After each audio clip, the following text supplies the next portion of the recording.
Friends, welcome to our channel. ఇప్పుడు మనం గవి గంగాధర్ టెంపుల్ చూడడానికి వెళ్తూ ఉన్నాం. నేను లాస్ట్ టైం గుడిమల్లం అనే వీడియో పెట్టినప్పుడు చాలా మంది బెంగళూరు వాళ్ళు అన్నారు, ఇక్కడ కూడా గవి గంగాధర టెంపుల్ ఉంది. సేమ్ గుడిమల్లంలో ఎలా సూర్యకిరణాలు శివలింగాన్ని తాకుతాయో అదే విధంగా ఇక్కడ బెంగళూరులో కూడా శివలింగాన్ని తాకుతాయి. ఆ టెంపుల్ ఒకసారి వీలైతే కనుక మన సబ్స్క్రైబర్స్కి చూపించండి అని చెప్పారు. సో ప్రతిసారి అనుకుంటూ ఉన్నాను, కాకపోతే ఈ రోజు టైం వచ్చిందనమాట. నార్మల్గా ఈవినింగ్ 5:30కి ఓపెన్ చేస్తారు డైలీ. మార్నింగ్ అయితే 12 o'clockకి క్లోజ్ చేస్తారనమాట. సో ఇక్కడ మనం లోపలికి వెళ్ళగానే మనకు ఇక్కడ త్రిశూలం, తర్వాత ఇదేదో చిత్రి అంటారంట, నాకు ఎగ్జాక్ట్గా తెలియదు, చిత్రి అంటారంట. అవి రెండు మనకు కనిపిస్తాయి. ఇక ఆహ్లాదంగా ఉంటుంది వాతావరణం అంతా కూడా, అంత విలేజ్ అట్మాస్ఫియర్తో ఉంటుంది. కాకపోతే మనకు రోడ్ లెవెల్కి ఇంకా కొంచెం డౌన్గా ఉంటుంది అనమాట. ఇక్కడ మనం ఈ చిత్రి అనే దాన్ని ప్రదక్షిణ చేసినట్లయితే కనుక మనం కైలాసంకి వెళ్తామని చెప్పి అక్కడ వాళ్ళు చెప్తూ ఉన్నారు. అదేవిధంగా ఇక్కడ త్రిశూలం ఉంది కదా, సో దీని చుట్టూ ప్రదక్షిణాలు చేసినట్లయితే కనుక మనకు పునర్జన్మ ఉండదు, ఈ జన్మతో అంతమైపోతుంది అని చెప్పి చెప్తున్నారు. సో ఇక మనం లోపలికి వెళ్ళినట్లయితే ఇది ఎంట్రన్స్ ఈ విధంగా ఉంటుంది. సో ఇక్కడ దీపాలు పెట్టేవాళ్ళు కూడా బయట పెడుతున్నారు, లోపల ఎక్కడ కూడా అలవ్ లేదనమాట దీపాలు పెట్టేదానికి, బయట మాత్రం పెట్టుకోవాలి. సో ఎంట్రన్స్ ఇక్కడ లోపలికి వెళ్ళగానే ఇంకా ఒక 10 నిమిషాలు టైం ఉంది అన్నారు. సో బయట గేట్ తీశారు కానీ లోపల గర్భగుడి గేట్ ఇంకా తీయలేదు. సో లోపలికి వెళ్ళి ఇక టైం ఉన్న తర్వాత సరే ఆ టెంపుల్ చుట్టూ సరౌండింగ్స్ ఎలా ఉంది చూద్దామని చెప్పి నేను మళ్ళీ బయట వచ్చానమాట. లోపల ఆ శివలింగంకి ముందు ఒక నందీశ్వరుడు మాత్రం ఉంటాడు, మొత్తం కూడా గుహలోనే ఉంటుంది. గవి గంగాధర్ అంటే గవి అంటే గుహ, సో గుహలో ఉన్న శివుడు అని అర్థం అన్నమాట గవి గంగాధరుడు అంటే.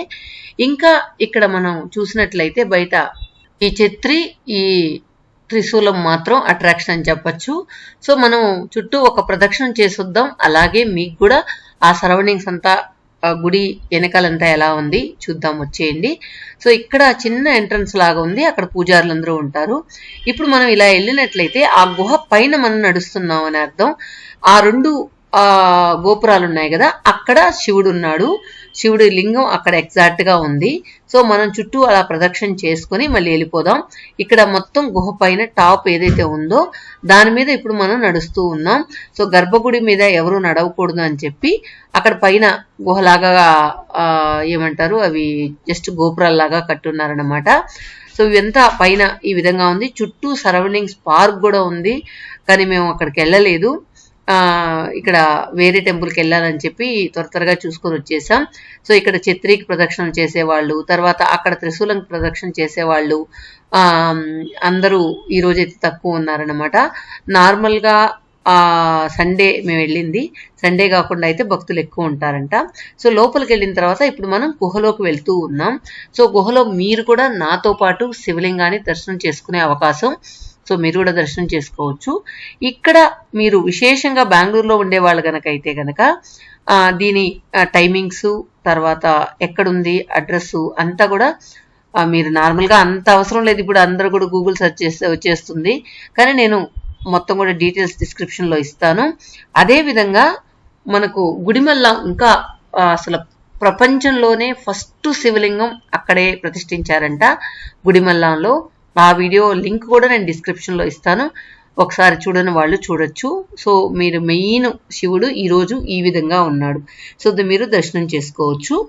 తర్వాత మకర సంక్రాంతి రోజు బయట ఒక విండో ఉంది, ఆ విండో గుండా లోపల సూర్యకిరణాలు ప్రసరించి కరెక్ట్గా శివలింగం మీద పడతాయంట.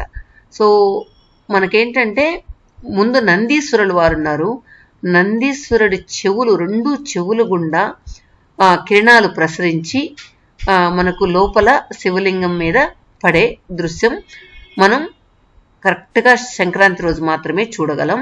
నేను ఆ పిక్చర్స్ మాత్రం యాడ్ చేస్తాను, ఎలా బయట నుంచి సూర్యకిరణాలు లోపల పడతాయి అనేది.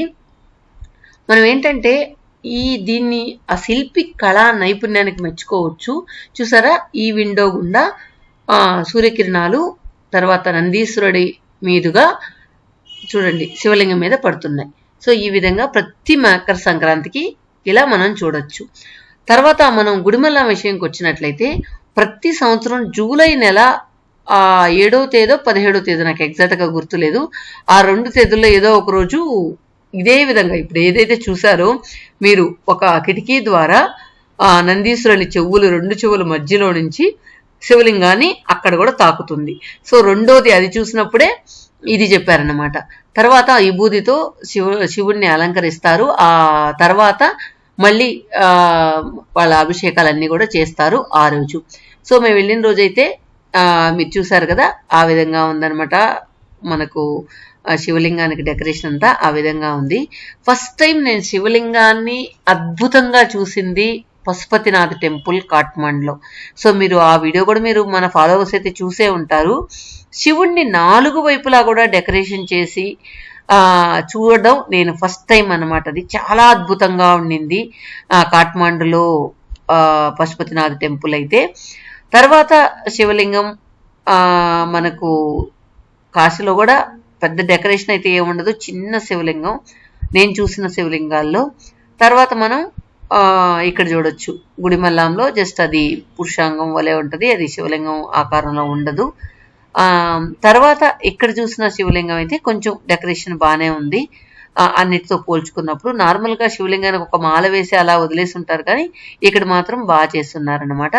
తర్వాత చుట్టూ గుహ ఉంటుంది. గుహ చుట్టూ మనం దర్శనం చేసుకున్న తర్వాత మధ్యలో ఈ దేవుళ్ళంతా ఉంటాయన్నమాట. ఒక్కొక్కళ్ళకి నమస్కారం చేసుకుంటూ వస్తూ ఉన్నారు అందరూ. ముందైతే ఇక్కడ టైల్స్ కూడా ఉండేటివి కాదు, జస్ట్ న్యాచురల్గా గుహ ఎలా ఉంటుందో అలానే ఉండేది. ఇప్పుడు టైల్స్ అంతా అంటించున్నారనమాట. అంతేకాకుండా శివుడి తల మీద దారగా నీళ్లు కూడా పడుతూ ఉంటాయంట. తర్వాత ఇక్కడ 2 వైపులా గుహలోంచి మార్గాలు ఉన్నాయి. ఒకటేమో కాశీకి వెళ్తుందంట, ఇంకొకటి శివగంగ అక్కడికి వెళ్తుందంట. కానీ ఇక్కడ మెయిన్ ఎంట్రన్స్ దగ్గర చూసినట్లయితే ఈ విధంగా మనకు కనిపిస్తుంది. సో మొత్తానికి ఎవరైనా చూడాలనుకుంటే సంక్రాంతి రోజు వెళ్తే డైరెక్ట్గా చూడొచ్చు అన్నమాట. ఈ టెంపుల్ ఏంటంటే మనకు చాలా వందల సంవత్సరాల ముందుది. తర్వాత ఇక్కడ శివలింగం కూడా స్వయంభూ అని చెప్తున్నారు అక్కడ వాళ్ళు. ఇక మనం ఇప్పుడు ఈ గవిగంగాధరేశ్వరిని మనం దర్శించుకున్నాం కదా. సో మేము ఒకే రోజు 3 టెంపుల్ చూసాం. ఇక్కడ ఆ టెంపుల్ ఆపోజిట్లో చూసినట్లయితే ఫుల్ అప్స్ అండ్ డౌన్స్ ఉన్నాయి, మొత్తం లోయలో ఉన్నట్టున్న ఇల్లులు అయితే నాకైతే ఇక్కడ చూడంగానే మున్నార్లా అనిపించింది అనమాట. తర్వాత బనశంకరమ్మ టెంపుల్ కూడా దర్శించుకున్నాం. సో మీరు చూడని వాళ్ళు నిర్మలారెడ్డి వరల్డ్ అనే ఛానల్లో బనశంకరమ్మ టెంపుల్ చూపించాను. అది కూడా నిజంగా చాలా విశేషమైన అమ్మవారు అని చెప్తున్నారు. అక్కడ ఏ కోరికలు అనుకున్నా భక్తులు కోరికలు వెంటనే తీర్చే అమ్మవారు అని కూడా చెప్పారు. సో అక్కడికి వెళ్ళి దర్శనం చేసుకుని మళ్ళీ మేము గవిగంగాధర టెంపుల్ చూసుకుని ఇప్పుడు కారసిద్ధి ఆంజనేయ దగ్గరికి వెళ్తూ ఉన్నాం. సో అది నెక్స్ట్ వీడియోలో చూద్దాం. అది కూడా చాలా విశేషమైంది. కొబ్బరికాయ కట్టి దేవుణ్ణి వరాలు కోరుకుంటారంట. సో అక్కడికి వెళ్తూ ఉన్నాం. సో నెక్స్ట్ వీడియోలో కారసిద్ధి ఆంజనేయుల్ని మీకు చూపిస్తాను. సో ఈ వీడియో మీకు ఎలా అనిపించింది కమెంట్స్లో చెప్పండి. ఇంకా మీరు గుడిమల్లం వీడియో చూడాలనుకున్నా లేదా కోటిలింగాల గుడి, అది ఇందాక చెప్పడం మర్చిపోయాను, కోటిలింగాల గుడి కూడా చాలా అద్భుతంగా ఉంది. కాకపోతే ఏంటంటే అక్కడ మొత్తం అందరూ శివలింగాలు పెట్టుంటారు కాబట్టి ఇంకా ఒక 10 లక్షల ఏమో కొరవ ఉందంట కోటిలింగాలకి. అది కూడా చూడాలనుకుంటే డిస్క్రిప్షన్లో లింక్ ఇస్తాను, దాని ద్వారా చూడొచ్చు. ఓకే ఫ్రెండ్స్, ఈ వీడియో ఎలా అనిపించింది కమెంట్స్లో చెప్పండి.